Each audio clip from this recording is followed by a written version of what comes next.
Hey everyone, welcome back to Classic Books Deep Dive. I'm Michael. And I'm Joanna. Today we're diving into The Laws of Human Nature by Robert Greene. This book, it really digs deep into human behavior. Hmm?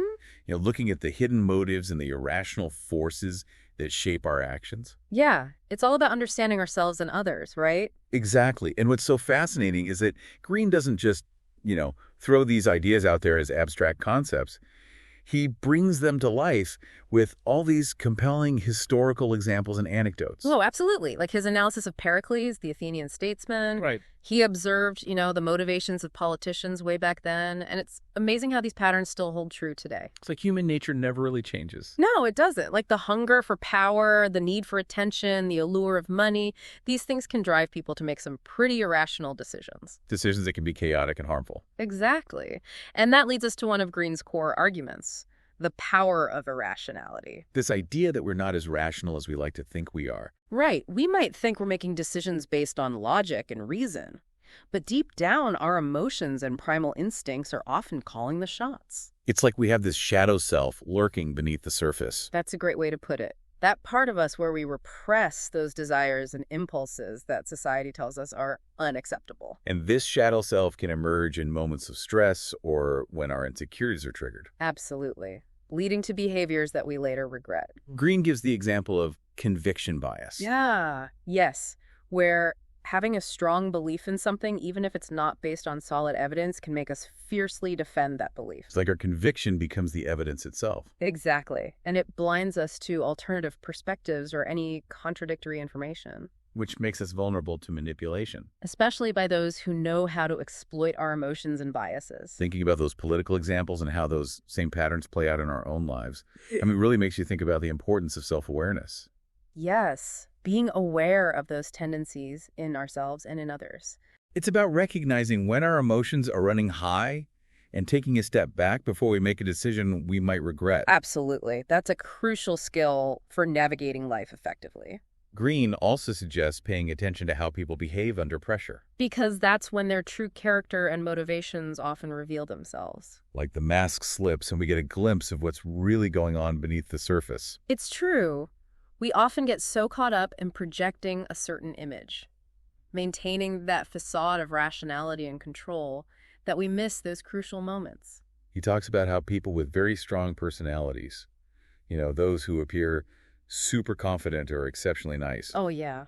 They might actually be overcompensating for deep-seated insecurities. Constructing a persona to cover up the parts of themselves they deem unacceptable. It's a defense mechanism, right? And that's where learning to read those subtle nonverbal cues comes in. Those slight hesitations in their voice. The fleeting expression of displeasure or even a forced smile. Those can give us valuable insights into what's really going on. It's like learning to decipher a secret language. The language of human behavior. And Greene argues that mastering this language can help us navigate the social landscape more effectively. Especially in situations where people might not have our best interests at heart. It's about developing a sense of social intelligence. Being able to read people accurately. Understanding the dynamics of power and influence that shape our interactions. It's a crucial skill for success in any area of life. And another key point that Greene emphasizes is the importance of empathy in building social intelligence. Empathy. That ability to see the world from another person's perspective. He suggests that we often get so caught up in our own thoughts and feelings. That we fail to truly understand the needs and feelings of those around us. We become self-absorbed. Right, which limits our ability to connect with them on a deeper level. He uses the fascinating example of Ernest Shackleton. Oh yes, the Antarctic explorer. Remember when his ship was crushed in the ice and he had to keep his crew alive for months in those harsh conditions? It's hard to imagine being in that situation. It really is. Yeah. And he managed to do so by being incredibly attuned to their moods and their needs. Talking to each crew member individually. Really listening to their concerns. Finding ways to keep their spirits up. He even volunteered to kill the cook's pet cat. Oh, wow. They were running out of food. That must have been a tough decision. An incredibly tough decision. But he knew it was necessary for the survival of the group. It's a pretty extreme example. It is. But it highlights Shackleton's profound empathy and his deep understanding of human nature. He knew it would break his crew?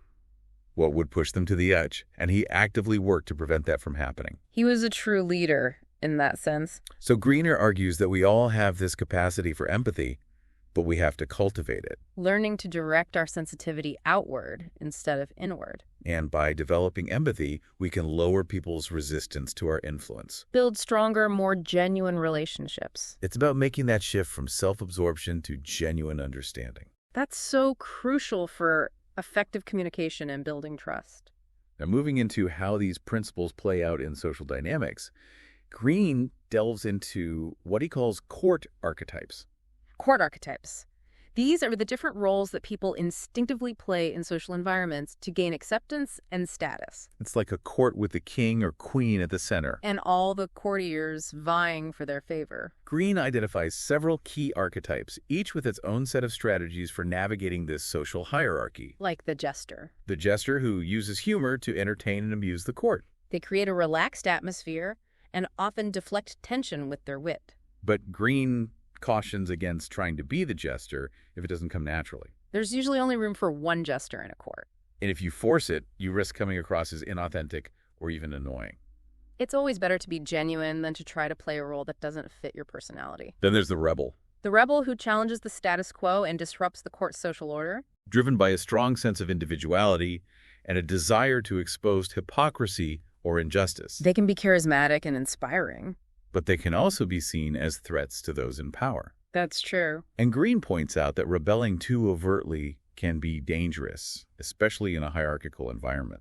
It's often better to express your nonconformity more subtly. Or wait until you've gained more influence before challenging the established order. It's a delicate balance to strike. Staying true to your principles while also avoiding alienating those who hold the keys to your success. Right. One of the most successful court archetypes, according to Greene, is the mirror. Ah, the mirror.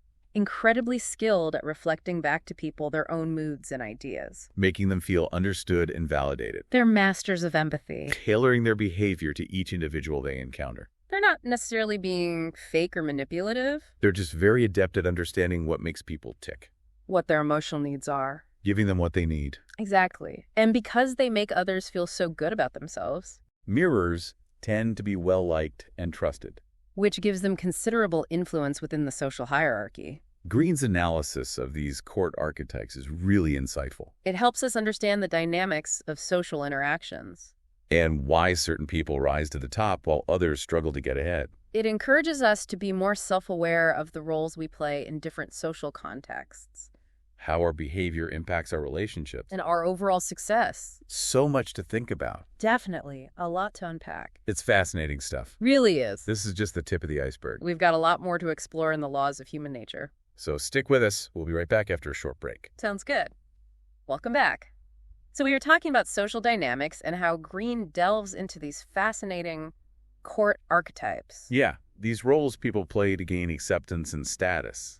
It's like a social game we're all in. Exactly. And one of the most successful archetypes Greene describes is the mirror. Right, the mirror. Those who are really good at making people feel understood and validated. They're like chameleons, adapting their behavior to whoever they're interacting with. So they're not necessarily being manipulative. No, not really. It's more like they have this natural ability to tune into people's emotions. And reflect back what they're feeling. Precisely. Which makes them incredibly likable and influential. It's a fascinating strategy. It is. It makes you think about how we can all become more attuned to the needs and feelings of others. Yeah. I mean, being a good listener is such an important skill in any relationship. Absolutely. Yeah. And Greene also talks about the importance of understanding people's self-opinion. Their need to feel good about themselves. Right. And how that shapes their behavior and their receptiveness to our influence. He suggests that when we try to persuade someone, we often make the mistake of challenging their self-opinion. Making them feel stupid or inferior. Which triggers defensiveness and resistance. It's like we're inadvertently putting up a wall between ourselves and the person we're trying to communicate with. So instead of trying to prove someone wrong, we should focus on confirming their self-opinion. Making them feel validated and respected. Exactly. Find common ground. Show genuine interest in their perspective. Make them feel like their opinions and experiences matter. And that can make a huge difference in how they respond to us. He gives the example of Milton Erickson, the renowned therapist. Oh, yes. Erickson was a master of influence. And he believed in meeting people where they were at. Using their language, understanding their unique worldview, He had a client who wanted a divorce. but was struggling with guilt because of his religious upbringing. So instead of challenging the client's beliefs, Erickson acknowledged them and suggested a friendly divorce. using the client's language to make him feel heard and understood. And that approach lowered the client's resistance and helped him move forward with his decision. In a way that felt aligned with his values. It's a brilliant example of how empathy and understanding can be such powerful tools for influence. Another powerful tool Greene talks about is framing. Framing is about presenting information in a way that appeals to people's emotions and values. It's about tapping into what motivates them. Their hopes, their fears, their aspirations. And tailoring our message to resonate with those deep-seated desires. For example, if you want someone to support a cause, you need to frame it in a way that aligns with their values. Make them feel like they're part of something bigger than themselves. Contributing to a greater good. It's like tapping into their sense of purpose and belonging. Exactly. And that ties back to our tribal instincts. Our need to be part of a group that shares our beliefs and values. Greene reminds us that people are often more swayed by emotions than by logic. If we want to influence them effectively, we need to appeal to their hearts as well as their minds. It's about creating connection, building rapport, establishing trust. Before we try to persuade them with rational arguments. Now, Greene also delves into the concept of character. Character, that foundation of who we are. He describes it as having 3 layers. Our primal disposition, which is rooted in our genetics and early childhood experiences. Our emotional mask, the persona we develop to adapt to society. And our adopted attitude, how we choose to view the world and ourselves. He stresses that character isn't fixed. We can shape it through conscious effort and self-awareness. But it's important to acknowledge our inherent tendencies. And work with them rather than trying to deny them. He uses the example of Anton Chekhov, The renowned Russian writer. known for his deep empathy and his ability to portray the complexities of human nature in his stories. Chekhov had a difficult childhood. Marked by poverty and an abusive father. But instead of becoming bitter or resentful, He developed this profound sense of compassion for human suffering. and he channeled that pain into his writing. Creating stories that explored the inner lives of his characters with remarkable depth and sensitivity. It's a beautiful example of how we can transform negative experiences into something positive. And use our unique character traits to create something meaningful in the world. Exactly.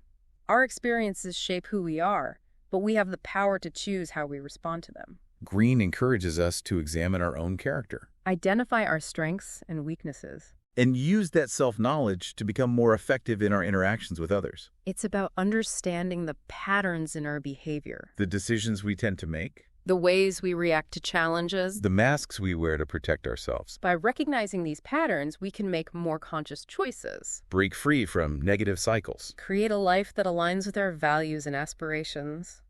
As we wrap up this deep dive into Robert Greene's The Laws of Human Nature, it's amazing how much there is to unpack from this book. It really is. It's one of those books that just stays with you. Yeah, makes you think about things differently, more critically. Absolutely. It challenges us to confront those uncomfortable truths about ourselves and about human nature in general. Right, like the fact that we're not always as rational as we like to think we are. Exactly. Or that we all have a shadow side. Those darker impulses that we often try to repress. And Greene argues that repressing those impulses can actually make them more powerful. It's better to acknowledge them, understand them, integrate them into our sense of self. He also talks about the importance of cultivating a supremely adaptable personality. Which is essential in today's world where everything is constantly changing. Right. We need to be flexible, Yeah. open to new experiences, willing to adapt to new circumstances. And one of the most important skills for adaptability is self-awareness. That ability to understand our own strengths and weaknesses. Recognize our patterns of behavior. So we can make more conscious choices. And Greene reminds us that self-awareness is an ongoing process. It's not a destination. It's a journey. A journey of self-discovery that can lead to greater fulfillment and meaning in our lives. The Laws of Human Nature is a book that can really change the way you see the world. And the way you see yourself. It's a book that will make you think differently about your relationships, About your interactions with others. about the forces that shape our behavior. And ultimately about what it means to be human. We highly recommend it. It's definitely worth a read. Thanks for joining us for this deep dive into the laws of human nature. Until next time, happy reading.